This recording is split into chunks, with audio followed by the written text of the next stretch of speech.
So I've decided to take the ones that I had done the vinegar wash stain on the back. I went ahead and painted just one quick coat of white on the other side, and I'm going to decoupage the one side, just one side of these, and then I'm going to leave the other side with the stain showing. So I'm going to go ahead and use some, and this is Mod Podge just because I have a bunch of it. But you can use liquid patina, which I do have that, and I do use that. I'm just trying to go through and get rid of all this Mod Podge that I have.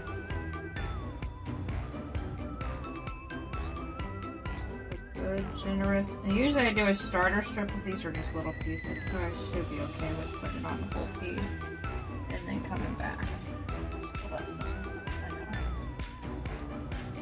Alright.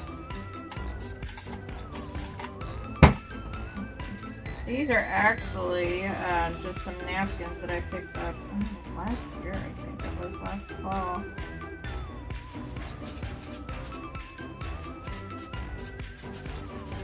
And I'm just going to use the cling rack to smooth that out. Try to get wrinkles out.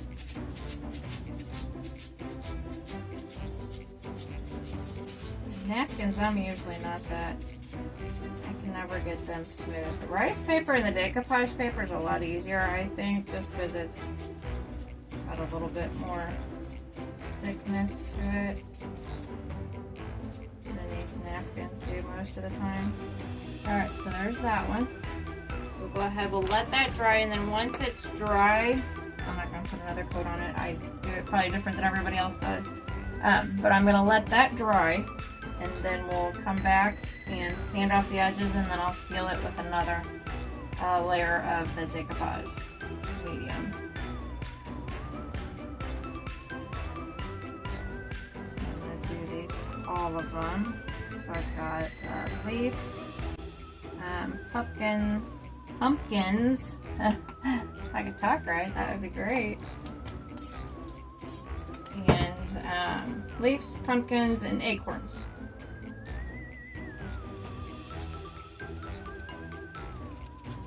This napkin is super thin, so it's definitely going to end up with some wrinkles on me.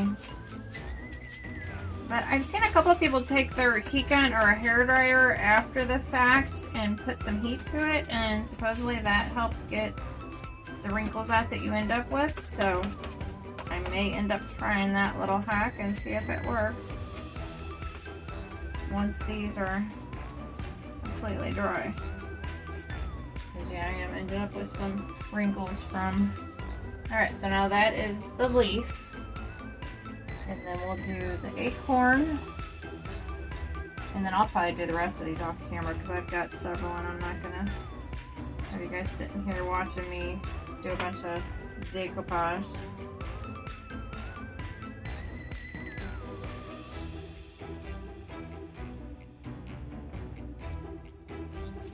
Put a decent amount of the sunflowers on there, which I love. I know you've probably heard me say this before if you watch my other videos. Sunflowers, I love them. That's my favorite. And of course daisies. Okay, so then there is the acorn. So we're going to set those aside, let those dry, and then I'm going to go ahead and do the rest of these, and then I'll probably sand the edges, and we'll come back after that. Okay, so we've got the decoupage paper on all of them, and then I went around with my little mini sanding block, finger sander, this little guy, and then go down on the edges, did that all around the edges to get those cleaned up.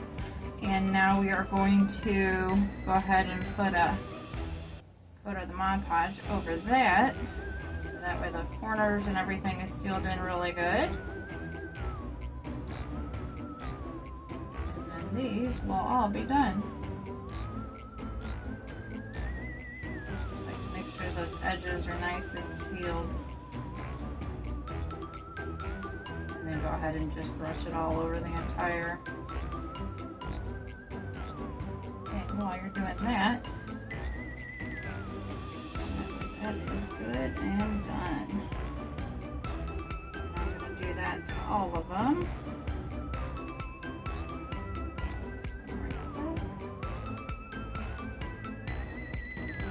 Let those dry, and that will be it. These are just going to be little bowl fillers.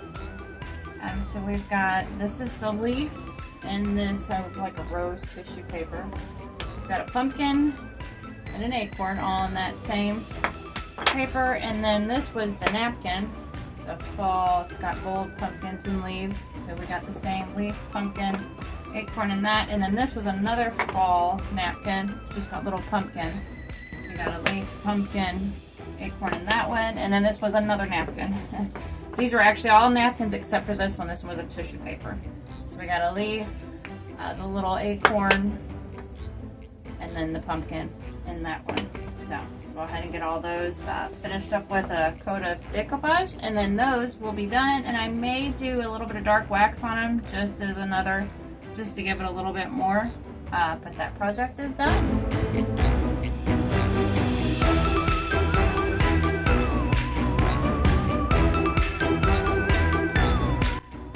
Okay, we are working on Halloween, my little wood bowl fillers for my booth. We've got, this will be a candy corn.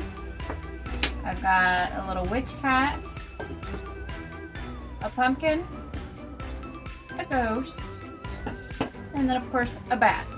So I'm going to go ahead and get these painted, and I'm just going to paint one of each instead of having you guys sit here and watch me paint all of these. We'll go ahead and get these painted, and then I'll take them out to the garage, distress them a little bit, clear coat them, and then they'll be good, I think, unless I decide to put some wax over it too. I'm not sure. We'll see.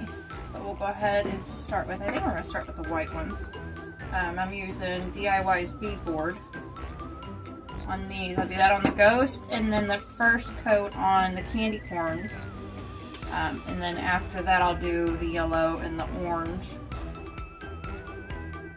when I'm done with the white coat on these, because I'm going to be distressing them anyway. So I just wanted to have just a little bit of color, just because it makes them, you know, better what they are. Just being, I sometimes leave them plain too. I think they look cute, just natural wood, but I think I've got some Thanksgiving, or Thanksgiving fall, whatever you want to call it. I'll be working on those next, and those I think I'm just going to stain. I do these out of fence pickets, just because fence pickets are so easy to come by. And I usually always have some because of all the different, we do planters and bars and patio furniture and shelving. We do all kinds of stuff with the pickets, so I always have an abundance of scraps from the pickets, and these little cutouts are the scraps are the perfect size for these little things. So that's why I do my bowl fillers usually are made out of fence pickets. I do some out of 2x4s too, because we seem to always have scrap pieces of 2x4 too, so I like to try to utilize all my scraps. Okay, so I've got the white all done on the ghost and the candy corns, and now we are going to move on to the black, and I am doing charcoal by Rust-Oleum. I'm going to do that on the little witch hats and on the bats. So, and once again, I'm just doing one real quick, kind of messy, I guess. Well, painting to me is messy no matter how I do it. So just one real quick coat, because I'm going to distress them anyway, so I don't have to have full coverage on these, and then I'll clear coat on them and decide if I'm going to do anything else to them. Like I said, I just draw these onto a picket and then use my scroll saw to cut them out, and then give them a good sand in. I do, actually I do them for all the holidays. I'll be doing fall after I get the Halloween done. And then I do a bunch of different ones for Christmas. Alright, so there's the little witch hat. And then we will move on to a bat. And once again, I'm not going to sit here and make you guys watch me paint all of them. I'll go ahead and finish all of these, and then we'll come back for our next and final one. Well, no, not our final one, because I still have to do the different colors on the candy corns. But we do have pumpkins to do next, and then when I'm doing the pumpkins, I'll go ahead and do the yellow, or the orange, sorry, wrong color. Go ahead and do the orange on the candy corns while I got it out for the pumpkins. Alright, so there is a bat, and then I'll have to let that dry and then do the other side. So we'll pause this for a minute and come right back. Alright, so I've got all the black done on the witch hats and the bats. We're going to let that dry. While that's drying, I am going to go ahead and do the yellow, which I am doing Dixie Belle's Colonel Mustard. It's a little bit of a darker yellow, but I didn't realize that that's the only yellow I have. So, that's the yellow it's going to be. And I'm just eyeballing these instead of taping them and all crazy. We're going for the distressed look anyway, so the distressed is not perfect. Alright, so that's what those are going to be like. Just going to have the yellow on the bottom. And we'll go ahead, I'm going to do that to all of them, and I'll be right back. Okay, so I've got the yellow done on the candy corns. Wait for that to dry.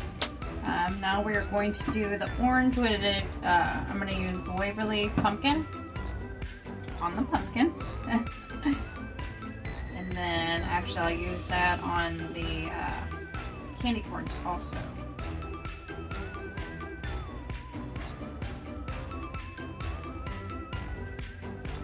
And yes, I am very, you can tell by looking at my hands, I'm a very messy painter, stainer, and I hate to wear rubber gloves. I don't like the way I don't like them. When I'm staining, usually I will end up putting them on just because stain doesn't come off. But paint, especially chalk paint, I mean it washes right off. Soap and warm water.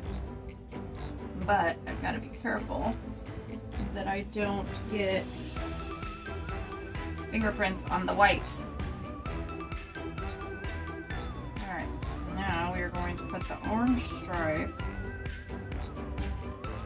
on the candy corns. Come back when they're all dry. Once everything's dry, I'm going to take it out in the garage and do a quick distress on it. And then I'll bring them back in and we'll do the clear coat on everything. Alright, so there we go. There's the little candy corns. So I'm going to go ahead and work on all of those. Okay, so I've got one coat on everything, which is all I'm going to do since I'm going to distress. So we've got the candy corns, the bats, the ghosts, the little witch hats, and the pumpkins. So I'm going to let this all finish drying, and then once it's all dry, I'm going to take it out to the garage, do a quick distress on it, and then we'll be back. Okay, so I've gone out and done the distressing and then did a top coat. So these are the bats. So we've got bats, we've got the little ghost, painted them white and then distressed and did a top coat on those. Pumpkins, did the same thing. And then we've got the little tiny candy corns, did the same thing with those. So now we are going to, I've taken the little witch hats and tied some raffia. I did it off camera just because raffia is such a mess and time consuming to deal with.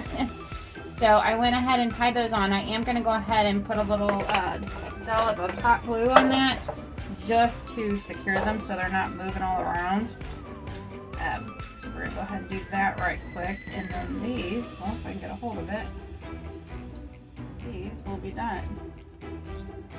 a little tiny bit of hot glue on there. Slide that all the way down, and then just hold that knot in place. That way that will secure it a little bit better. Just because that raffia likes to kind of slip undone. So that hot glue will help kind of lock it on there. Alright, so there we go, the little witch hats. So it just gave it a little something extra.